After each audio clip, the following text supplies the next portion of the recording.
at United Park.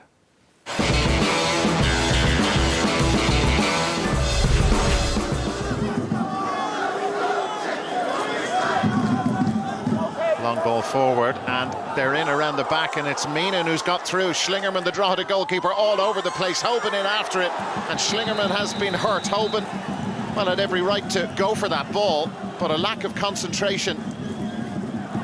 Schlingermann was almost caught, and Dundalk were almost in for the lead goal. Clever from Meenan, forced wide, and Hoban went in chasing after it.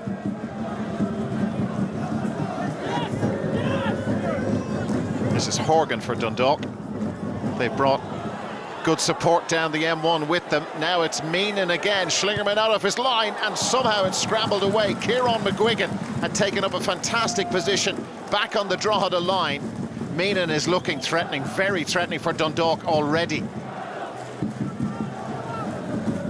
And maybe Dundalk can come up with something from this corner. Meenan is taking it, and Hoban's header, and Dundalk lead at United Park. 19 minutes played, and the Drogheda marking absolutely shocking. And Patrick Hoban buried this. It was a free header, really. Beautiful delivery. Dundalk in front. Massive test this now for Drogheda United. Not so long ago, from this sort of position, you would have expected them to fold. Here is their reply to the shock of the Dundalk goal. Gary O'Neill. They're not close enough to O'Neill. Oh, what a fantastic goal from O'Neill.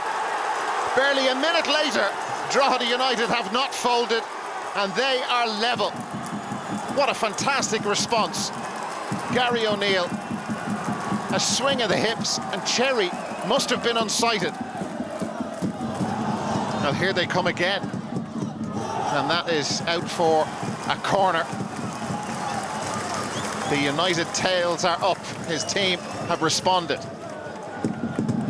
Holohan's corner, and Holohan's in again. Dundalk been pulled apart, and Cherrie with a fine stop, a good firm left hand to put it out for another corner.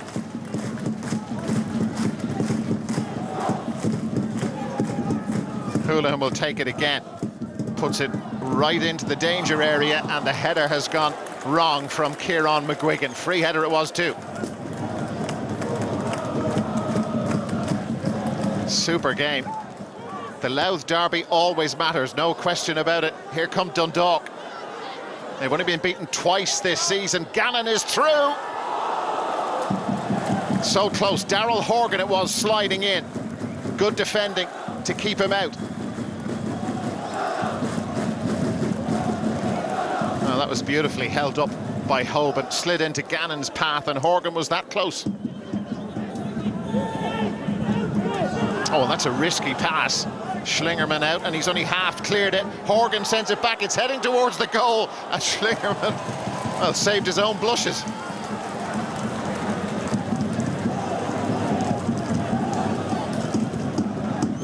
Big crowd. There's been great noise and atmosphere all the way through this.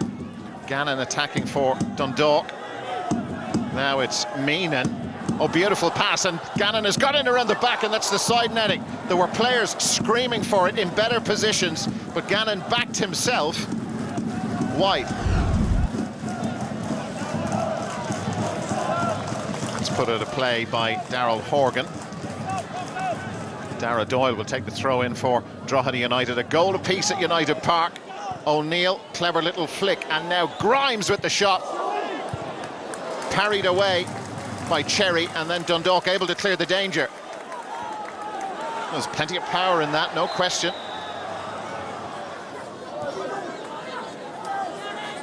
And Brennan has taken up a good position out wide for Drogheda United, and he's upended. Free kick, despite the protests, no question about it. Gavin Brennan upended. So Holohan will take the free kick. Plenty of height in that Drogheda attack now for this, and it's headed over the top. I think it was Grimes. It's over anyway. Stays at 1-1.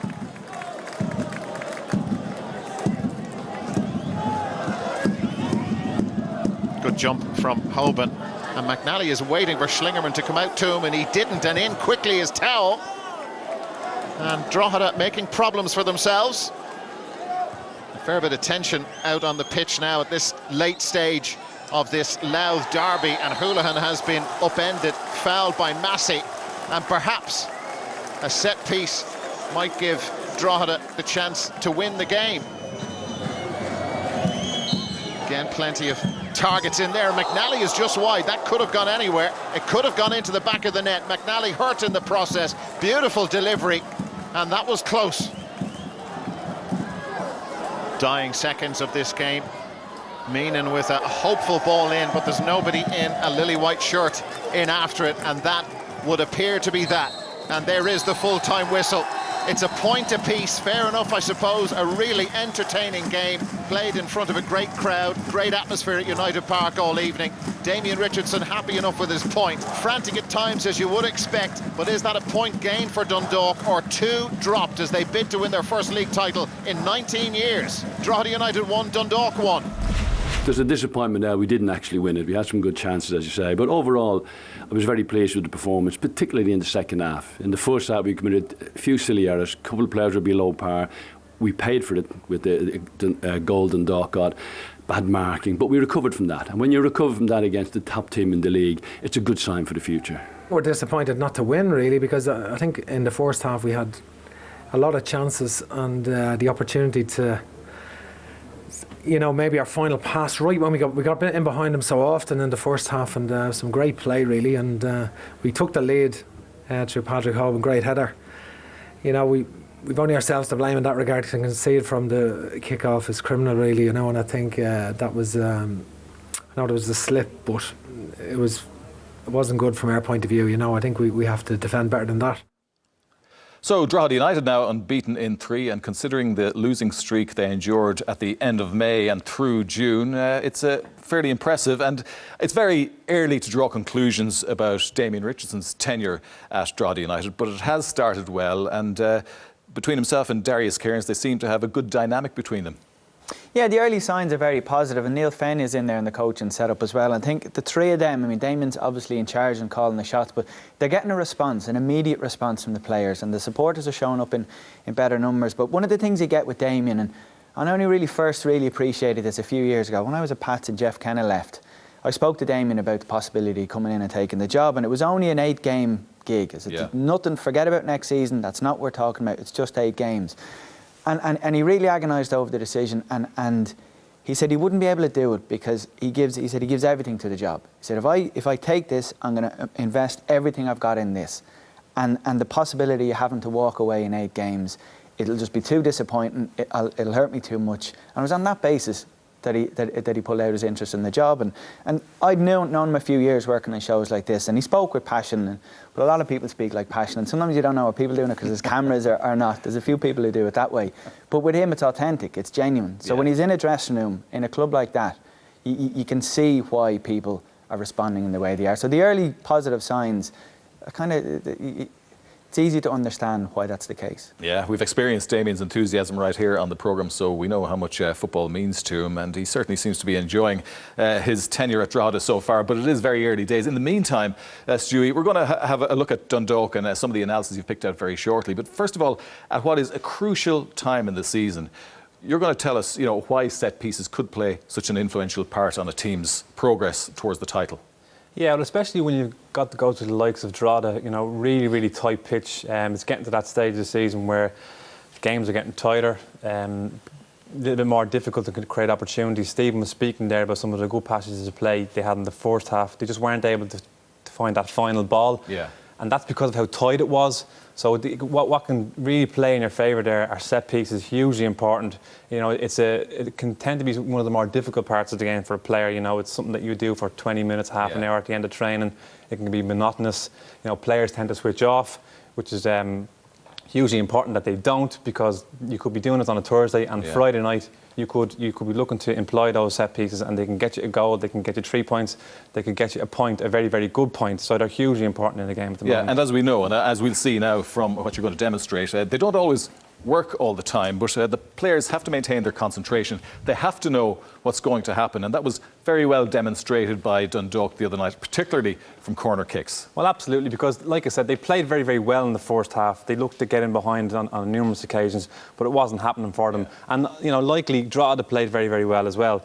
And on a couple of occasions, this is all happening they got 4 corners in the space of about 5 minutes. And what they did do very well, Dundalk, is they applied everything to the same corners. We have a little look here. They always get 2 players out for the corner. Horgan looks to go short. If you can get a short, he'll go and play. If not, it draws 2 players, the defenders, out of that front post area. We have a look here. On this occasion, Shields' front post. Again, looking to move players out of that front post area, trying to expose it. You've got Hoban here now, who's acting as a shield. He's static, giving Gartland that opportunity to make that curving run around him, give him a bit of space, attack that front post area. Key point here, Peter, front post is now exposed. It's been left open. You play it on there. Very unlucky not to get on the end of it. Keeper gets it. He looks to clear. Second corner, left-hand side, Horgan out again. Now, what this does, they've changed. What it does, Peter, is it creates unpredictability. So they're not letting the players settle. They don't know what they're going to do. Second corner from the right-hand side, Hoban again still. This time, it's Boyle makes that front post run, so they've changed again.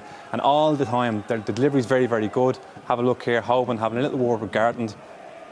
Wonder what he's going to do. He's had a little chat. Shields makes that front post run, again exposes the space, and on this occasion, they've switched over. Gartland has become that shield. He's allowed Hoban to get around them. Daly switched off because he's gotten so used to him doing the same thing for the last couple of corners. Again, we isolate that front post area. It's wide open. He's got a free header into an empty net.